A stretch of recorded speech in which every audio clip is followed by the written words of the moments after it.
Skoda is coming to the Auto Expo in a big way as well. In fact, they are leading the charge for the entire Volkswagen group in India. They have a massive presence here. And coming down for the Auto Expo is Bernhard Maier, who is the head of Skoda globally. Mr. Maier, thanks for talking to us. You've been here many times now, an old India hand, clearly with India 2.0, which Skoda is leading for the group. It's accelerating now, you're well within it, so well on your way to 2.0. A quick update, how's it going so far? Are you on track? Are we going to hit the launch date? How's the localization? How's that all going? Yeah, there's a number of questions. Overall, I have to say, since we got the responsibility for the sub-Indian continent to develop a new platform, especially made for Indian customers, for the Indian needs, it was not a walk in the park, to admit, but at the very end, this milestone today is a very important one for us, because we are now able to first showcase what we really think about how a product in a year's time from now on will hit the market is looking like.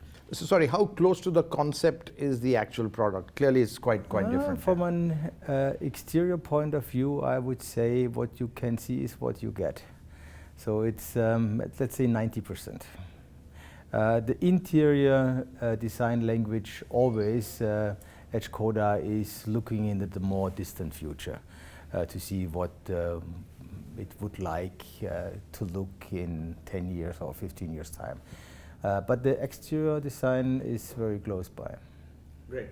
And just moving forward, are you on track to launch around 2021, which is when I believe we are completely in our plans.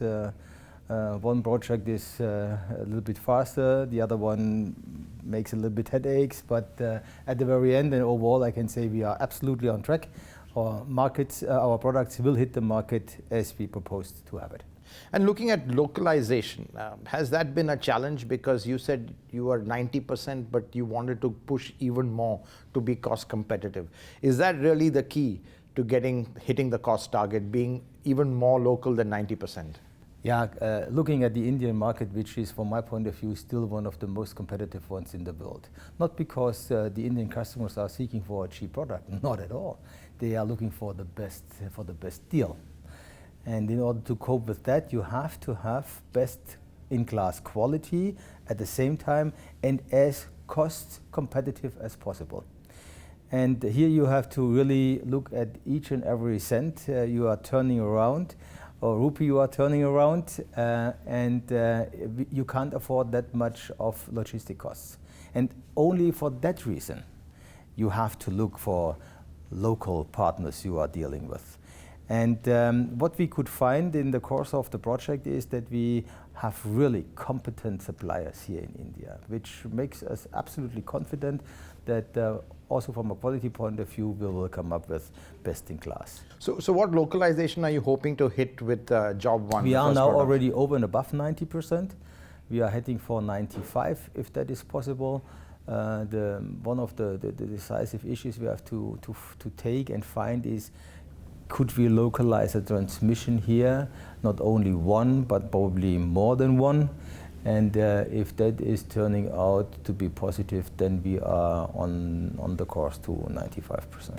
But localizing the transmission, that's a lot of volume to make it cost effective. So I would imagine export is a big part of the plan to get the volumes that would justify transmission localization. Not only for the transmission localization, it's overall very important that we have now a capacity which is installed, and of course the project is only profitable when we are able to use the full capacity.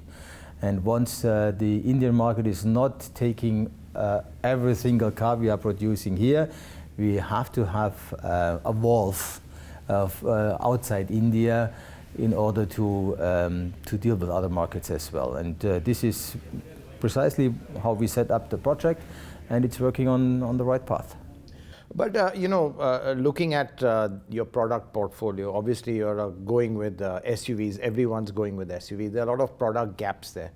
Clearly it's very difficult to kind of go alone, even with partners like Volkswagen in certain mass segments. Would you be open to other partnerships? I mean, it didn't work out with Tata Motors, but you've got SAIC or SAIC as a partner in China. They are here as well with MG. It's quite logical that you could be chatting with them for potential cooperation, because that's really the nature of the game today. You're smiling, so I don't know whether you might have thought of that. Yeah, you're absolutely right. I think this is part of the globalization, which is all keeping us on our tooth. So you would be open to other partners? And we are always in discussions, and if there is a win-win-win situation, why shouldn't we open discussions like that? Right. On the other hand, as you already mentioned, Skoda is part of the biggest group of an automaker on a worldwide scale. We do have plenty of opportunities, but not means that we are not open to others as well. So then a cooperation with a company or a partner, a Chinese partner like SAIC or SAIC is not something illogical? Not at all. We are already in a partnership with SAIC Volkswagen, with SAIC, as you know, with SAIC Volkswagen based in Shanghai. China in these days is our biggest single market anyhow, and our partner is SAIC in China. Well, we are always in discussions. Right. Okay. Just moving on again, specifically to the Indian market. You need volumes and you need scale. How do you plan to achieve that? Because from what one understands, your product portfolio, you don't have diesel anymore. You are at a slightly higher end. You're not in the mass segment. So how do you plan to achieve the volume and scale? Obviously, there's Volkswagen sharing it, and there are exports. Is that enough? Are you confident you'll get the volumes? I would imagine you'd need about 300, 400,000 a year to make it all work. Well, our first goal is to achieve a market share of around 5% together, Volkswagen and Skoda.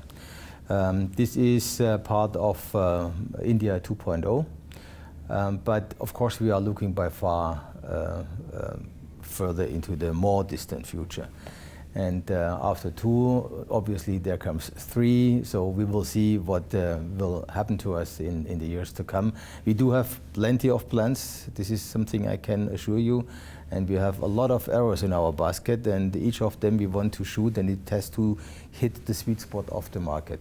But first we want to focus now on India 2.0 before we talk about the projects to come afterwards. Right, and I think earlier you had once mentioned that electrification is not part of 2.0, maybe 3.0, even 4.0. Is it just focusing on what you have right now?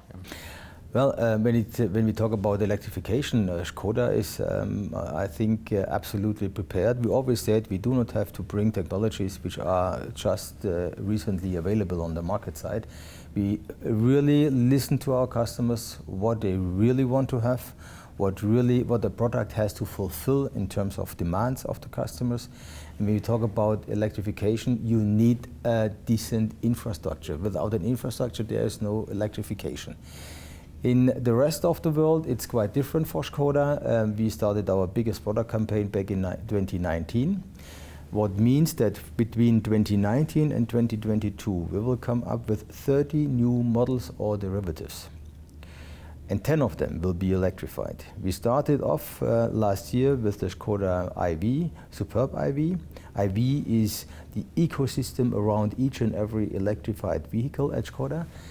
And we also came up with the Skoda Citigo eIV, the first completely fully electric powered vehicle. This year we will introduce the new Skoda Octavia plug-in hybrid, and we will introduce the first purpose-built electric vehicle made by Skoda based on the MEB platform of the group, the ASUV-E, which will hit the market in the course of this year. So we are ready when you are, but before we can start to electrify individual mobility in India, we need to have an infrastructure. So clearly for us it's internal combustion in the short term and maybe medium term for the next decade or so. But sticking with that, petrol engines mainly, that's what you're doing. I think diesel is, at least in the short term, is not this. So just want to understand your powertrain strategy, because diesel does account for a fair percentage of sale and demand in India. But still, will it come back? Localization right now is only for your, I think, the 211 engine, which is the 1.5, 1 liter. So just want to understand the powertrain strategy going forward. Obviously, localization has to be key for that as well. Yeah, we will not skip out diesel for all time, not at all. But currently, we think we have to get more clarity about the regulations coming up in the near future. Currently, in Europe, we use the after treatment for diesel engines with an SCR catalyst. This is not the case in the market here in India, and we think this is the only and best way going forward. Now we are following the market's development, and if there is necessity on the one hand and opportunity on the other one, then we are prepared with diesel engines up and down. But it is crystal clear that the after treatment made at Volkswagen is by far more expensive because it is SCR. So you won't go with an LNT, it's too much on the edge, which is a NOx trap. So we decided to start now with petrol engines, and the TSI is, from our point of view, one of the best engines which is available around the world, and we will try to convince our customers, of course, with that offer. Once we see that a diesel is absolutely important, we are able to cope with that. Right. And last question, Mr. Maier, is just basically on the Indian consumer. Obviously, your team here has been working on that, but just looking at it actually globally from the way the consumer is rapidly shifting, do you think there are general structural changes in the way people are looking at cars? They're looking more at ride sharing. They're looking not so much at the deep technology in it. They're looking more at features. Everyone has a mobile phone. They want the same experience in the car. Is that shifting a lot? And does that mean you have to also adapt to the new age consumer? You're absolutely right. I think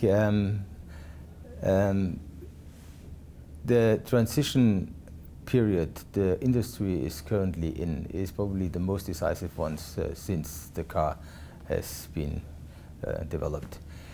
In the next couple of years, we'll see more changes than we obviously have seen in the last 50 years. And the car will become the perfect third place next to your home or to your office. And I personally assume that we will spend more time in the car than less time in the car, because you will be able to do things in the car you have never been thought about in the past. You will be able to do your banking, you will be able to chat, you will be able to get driven by your car once autonomous driving is there. From a digital point of view, I would say the car will become the perfect digital device with 4 wheels, as long as we do have wheels. So there will be major changes coming up in the future, and of course then we have to adopt with that, with our offer as well. And we will do so. Yeah. Well, as you say, industry is facing a real unprecedented change, rapid change, and I think everyone has to adapt to the new age consumer. And Mr. Maier, thanks for talking to us. Wish you all the best in your journey on India 2.0. Thank you so much as well. Thank you. Always a pleasure.